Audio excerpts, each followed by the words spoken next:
साथियों नमस्कार, स्वागत है आप लोगों का एक बार फिर से हमारे YouTube प्लेटफॉर्म पर। देखिए, एलडीसी का एग्ज़ाम देने के बाद में और कोई भी विद्यार्थी अगर कोई भी एग्ज़ाम देता है तो एग्ज़ाम के बाद में उसको ये लगता है कि जो मेरे मार्क्स बन रहे हैं वो सफिशिएंट मार्क्स है या नहीं है, कट ऑफ कहाँ तक रह सकती है, कट ऑफ से मेरे कितने मार्क्स अधिक है, फाइनल सेलेक्ट में होऊंगा या ना होऊंगा। ये एक इच्छा आमतौर पर हर विद्यार्थी की रहती है। तो मुझे लगता है कि बिना किसी तथ्यों के सीधे ही कट ऑफ पर वीडियो बना देना ठीक नहीं है। इसलिए इस वीडियो के माध्यम से मैं आप लोगों को ये कहूँगा कि आप लोगों के जितने भी मार्क्स बन रहे हैं, जितने भी नंबर बन रहे हैं, आप लोग अपनी कैटेगरी के साथ में मेल और फीमेल जेंडर के साथ में आप लोग अपने मार्क्स शेयर करें कमेंट बॉक्स में, ताकि हम लोग नेक्स्ट वीडियो में हम लोग कट ऑफ को लेकर कोई चर्चा करें। उससे पहले हमारे पास में एक सफिशिएंट डाटा होना चाहिए। एक हमारे पास में कम से कम 500,000 विद्यार्थी अगर हम लोगों के पास में कोई डाटा होता है तो उसके आधार पर हम लोग कट ऑफ को लेकर कोई निष्कर्ष तक पहुंच सकते हैं। लेकिन देखिए, कट ऑफ को लेकर जाहिर सी बात है कि कोई सटीक कट ऑफ बता दे, ये तो केवल एक तुक्का ही हो सकता है। बाकी हम लोग ये प्रयास कर सकते हैं कि कहाँ तक कितने विद्यार्थियों के नंबर बन रहे हैं। ऐसा अगर हम लोगों के पास में 500,000 लोगों का अगर डाटा हम लोगों के पास में हो तो कहीं ना कहीं हम लोग नज़दीक पहुँच सकते हैं कट ऑफ के संदर्भ में। इसके अलावा जो पेपर जिस प्रकार से बना है, आप लोग जानते हैं कि कितना आउट ऑफ सिलेबस ये पेपर बना है। और इसके बाद में आलोक राज का कल जो एक बयान है, बेतुका बयान, वो कह रहे हैं कि ये एक स्टूडेंट का पॉइंट ऑफ व्यू है कि ये आउट ऑफ सिलेबस है। अगर आउट ऑफ सिलेबस है तो आप आपत्ति लगा दीजिए। कितनी बेतुका बयान है। गलती बोर्ड कर रहा है, भुगते विद्यार्थी। क्या होगा इसके अंदर आप लोग बताइए। 25-30 ट्यूशन जब आउट ऑफ सिलेबस दे रखे हैं, एक विद्यार्थी जब आपत्ति लगाएगा तो 2500 से 3000 रुपये उसके खर्च होंगे। उसके साथ में मित्र चार्ज उसका अलग हो जाएगा। और आप लोग ये भी यहाँ पर देखने की बात है कि जब इस प्रकार के ट्यूशन्स आउट ऑफ सिलेबस जाते हैं और आउट ऑफ सिलेबस के बाद में या फिर कई बार जब ट्यूशन डिलीट होते हैं, जब आंसर ठीक नहीं होता, ऐसी स्थिति में क्या होता है कि जब बोर्ड के पास में आपत्तियाँ जाती भी है तो बोर्ड कभी भी इस प्रकार के क्वेश्चन पर कभी वो आंसर चेंज करता है, कभी सुधार होता है, कभी नहीं होता है। और उसके बाद में विद्यार्थी कहीं ना कहीं कोर्ट का वहाँ पर सहारा लेता है। और ऐसी स्थिति में आप लोग जानते हैं, राजस्थान में 1-2 वकील जो हैं, उन्हीं का ये काम है, वही नॉर्मली इस प्रकार के केस हैंडल करते हैं। उन्हीं का एक पूरा जो जाल है वो उनका बिछा रखा है कि विद्यार्थी उन्हीं के पास में आए।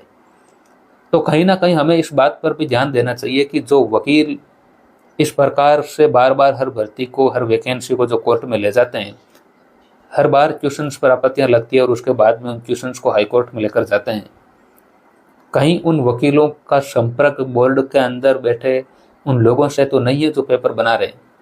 बाकी साथियों, कोई भी विद्यार्थी बता देगा, एक 12th पास विद्यार्थी ये बता देगा कि ये जो सिलेबस है, इस सिलेबस के अकॉर्डिंग ये पेपर नहीं है। और एक प्रोफेसर ये नहीं, क्या एक प्रोफेसर को ये पता नहीं है कि ये सिलेबस है और इंडिया जीके क्या होता है, राजस्थान जीके क्या होता है। यह तो हो सकता है कि जो प्रोफेसर पेपर बना रहा है वो फर्जी तरीके से वहाँ तक पहुँचा है, वो खुद पेपर लेके पहुँचा, उसको पता ही नहीं है कि राजस्थान जीके क्या है, इंडिया जीके क्या है। या फिर यह हो सकता है कि उनकी कहीं ना कहीं सांठ-गांठ हो इन वकीलों से, ताकि वो एक अच्छा पैसा कमा ले। वकील इनको अच्छे खासा पैसा देते रहें, विद्यार्थी वकीलों को पैसा देता रहे। यही तो चल रहा है राजस्थान बोर्ड। क्या चल रहा है, हर वैकेंसी कोर्ट में जानी है, हर बार आपत्ति लगनी है, वैकेंसी निकलवाने के लिए संघर्ष, रिजल्ट निकलवाने के लिए संघर्ष, और उसके बाद में जब एग्जाम देने बैठे तो उसको लगता है कि ट्यूशन ही आउट ऑफ सिलेबस आ जाए। देखिए, ट्यूशन का लेवल अगर कम ज़्यादा हो जाए, वो एक हम लोग मान सकते हैं कि पेपर का लेवल हार्ड है, सरल है, ये वो तमाम बातें तो चल जाती हैं।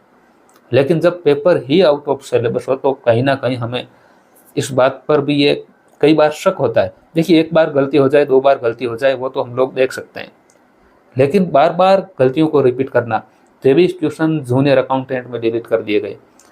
रीट की पीछे वैकेंसी हुई, उसमें कितने ट्यूशन डिलीट किए, कोर्ट में बच्चों ने पैसा बर्बाद किया, ये वो समय बर्बाद होता है वो। और तो इस प्रकार की तमाम प्रकार की जो परेशानी है वो है। लेकिन कहीं ना कहीं मुझे लगता है कि इन सभी लोगों का कहीं ना कहीं रोल इस पूरे प्रकरण में हो सकता है। लेकिन देखिए, जो शिक्षक गण है, जो बड़े यूट्यूबर है, वो अगर आवाज़ उठाए तो इसमें सुधार हो सकता है।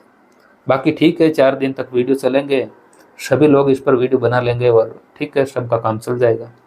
लेकिन इसमें सुधार होने के लिए, इसमें सुधार करने के लिए एक व्यापक आंदोलन की जरूरत है, और बगैर आंदोलन के साथियों कोई भी परिवर्तन हुआ नहीं है, पहले भी नहीं हुआ, अब भी नहीं होगा और आगे भी नहीं होगा।